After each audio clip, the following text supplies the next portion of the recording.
Baik anak-anak, ini merupakan seberkas sinar ya, ada 5 garis sinar nih. Nah, kita akan coba arahkan cermin itu ya. Bu Santi ini punya cermin. Nah, cermin ini 3 in 1 nih anak-anak ya. Yang ini cermin datar. Kalian bisa lihat permukaannya itu datar. Kemudian ini cermin cekung. Nih ya, permukaannya cekung. Dan yang ini adalah cermin cembung anak-anak. Kita akan lihat bedanya cermin datar, cermin cekung, dan cermin cembung ketika terkena sinar. Kita mulai dari yang cermin datar dulu ya. Kita letakkan di sini anak-anak. Nah, ya kalian bisa lihat sinarnya dipantulkan ya. Nih cahayanya dipantulkan tuh. Nih seperti ini. Jadi harusnya tadi kan lurus begini ya. Kita letakkan di sini, dikembalikan anak-anak sinarnya. Bagaimana kalau yang cermin cekung? Kita lihat ya, kita putar di cermin cekungnya. Nah, ini anak-anak, kalian bisa lihat pemantulan pada cermin cekung itu nanti sinar pantulnya mendekat ya. Jadi cermin cekung ini punya sifat mengumpulkan cahaya anak-anak. Nih, mengumpulkan cahaya. Tuh, sinarnya kan lihat yang 3 ini ya, mendekat. Sedangkan yang cembung, kita putar lagi. Nah, ini untuk yang cembung anak-anak, terlihat di sini bahwa sinar pantulnya itu menjauh ya. Jadi menyebarkan cahaya pantulnya ya untuk yang cembung. Kalau datar, dia sama anak-anak. Tuh, ini ya kalau yang datar. Terlihat kan? Ini yang datar ya. Oke, berikutnya kita akan lihat pada kaca plan paralel anak-anak. Berikut merupakan ilustrasi dari cermin cekung. Kali ini, kita akan mempelajari proses pembentukan bayangan pada cermin cekung.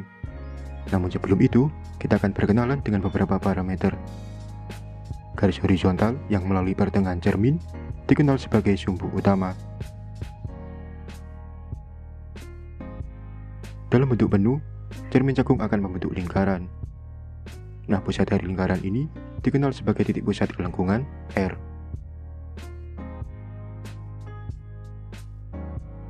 Vertex V merupakan titik pada muka cermin yang dilalui oleh sumbu utama.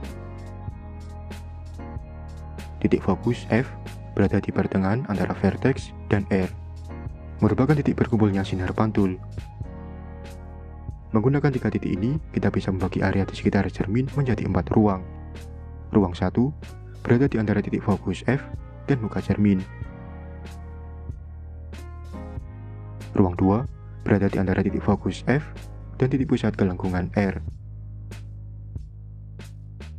Ruang 3 berada di belakang titik pusat kelengkungan R.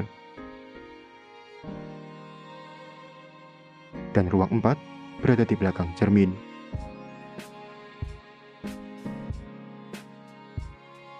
Untuk mendapatkan bayangan dari suatu titik, kita bisa memakai 4 sinar istimewa. Sinar pertama, sinar sejajar sumbu utama, akan dipantulkan menuju titik fokus F.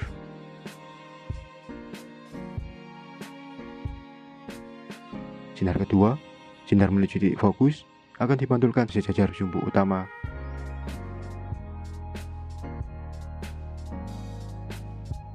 Sinar ketiga, sinar menuju titik pusat kelengkungan R, akan dipantulkan kembali ke titik R.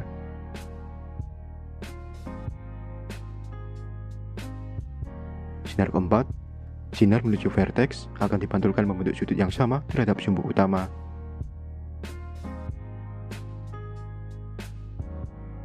Semua sinar istimewa akan berpotongan tepat di satu titik yang sama. Nah, titik ini merupakan bayangan dari titik B. Suatu benda sebenarnya tersusun atas beberapa titik. Semua titik ini akan menghasilkan bayangannya masing-masing. Kita bisa melukisnya sebagai anak panah menuju ketinggian dari benda, atau dalam bentuk yang lain. Dari sini kita mengetahui bahwa bayangan bisa memiliki sifat yang berbeda dibandingkan dengan benda aslinya. Dalam kasus ini, bayangannya bersifat nyata, terbalik, dan diperkecil. Secara praktis, kita hanya perlu 2 sinar istimewa saja. prosedur yang sama, kita bisa meletakkan benda tepat di titik pusat gelenggungan R. Sifat bayangannya adalah nyata, terbalik, dan sama besar.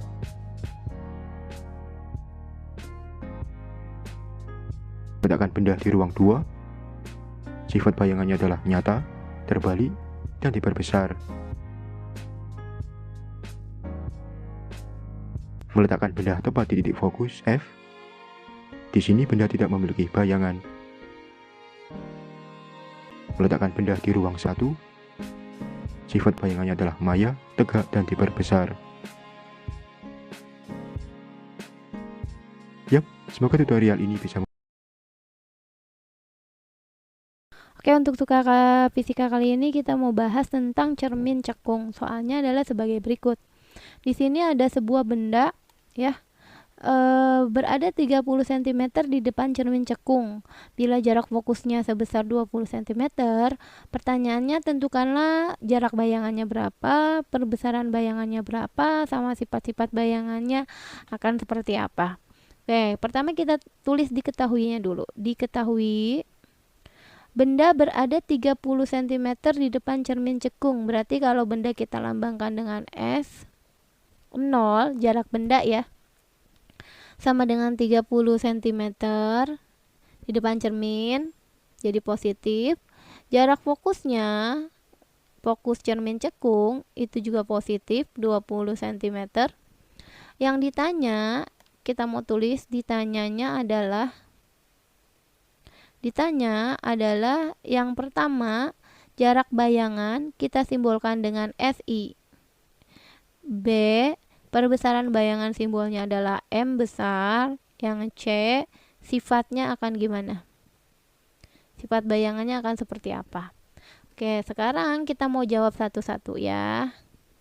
Oke, jawabnya untuk yang A, untuk mencari jarak bayangan SI, berarti rumusnya adalah 1 per jarak benda ditambah dengan 1 per jarak bayangan sama dengan 1 per fokus. 1 per jarak bendanya kan 30 ditambah 1 per SI sama dengan 1 per fokusnya adalah 20. Maka 1 per SI sama dengan 1 per 20 ini pindah ke kiri, ke sini.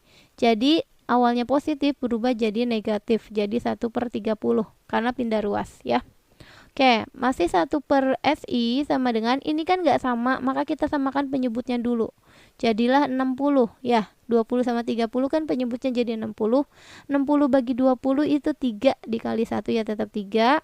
60 bagi 30 hasilnya adalah 2, 3 dikurang 2. Oke, jadi 1 per SI sama dengan 1, 3 dikurang 2 itu 1 per 60. Karena yang ditanyakan adalah jarak bayangan, jangan lupa kita balik. SI per 1 kan SI, ini juga dibalik, 60 dibagi 1. Maka SI adalah 60 cm. Karena hasilnya positif, ini kalau mau kita menjawab nanti yang C, ini kan hasilnya positif 60. Kalau positif berarti bayangannya bersifat nyata. Kenapa nyata? Karena hasilnya positif. Ya, di sini karena tandanya positif kan biasanya nggak ditulis. Nanti positif 60 cm. Kalau nanti hasilnya jarak bayangan atau SI-nya negatif, maka bersifat maya. Oke. Yang kedua, yang B-nya kita mau jawab perbesaran bayangan atau M. M sama dengan absolut dari SI per S0 atau jarak bayangan per jarak benda. Jadi di sini SI-nya 60. Jarak bendanya adalah di sini 30. 60 bagi 30 hasilnya adalah 2. Artinya 2 kali perbesarannya. Karena 2 kali berarti ini sifatnya adalah diperbesar. Kenapa? Karena 2 kali. Diperbesar. Pokoknya kalau misalnya dia 1 itu kan berarti sama besar. Sama besar. Nanti untuk lebih besar dari 1 ya, ini berarti diperbesar. Kalau sama dengan 1 kan sama besar. Kalau lebih besar dari 1 diperbesar. Ya, karena 2 berarti kan diperbesar karena lebih besar dari 1. Kalau nanti lebih kecil dari 1, ya, ini lebih besar dari 1, berarti nulisnya jangan gini, diperbesar. Lebih besar dari 1 itu diperbesar, kecil dari 1 itu diperkecil. Tapi karena ini hasilnya adalah 2, maka otomatis diperbesar ya. Maka sebenarnya udah kejawab nih sifatnya yang C. Sifatnya pertama positif, berarti dia nyata. Ya. Nyata artinya ditangkap layar dulu baru bisa dilihat oleh mata. Nyata selalu pasangannya terbalik. Ya, nyata pasangannya selalu terbalik. Nanti kalau dia hasilnya negatif, SI-nya berarti maya. Maya pasangannya selalu tegak. Karena di sini nyata terbalik ini 2 kali berarti diperbesar. Nyata terbalik dan diperbesar sifatnya. Begitu. Diperbesar. Begitu. Oke, semoga bisa mengerti.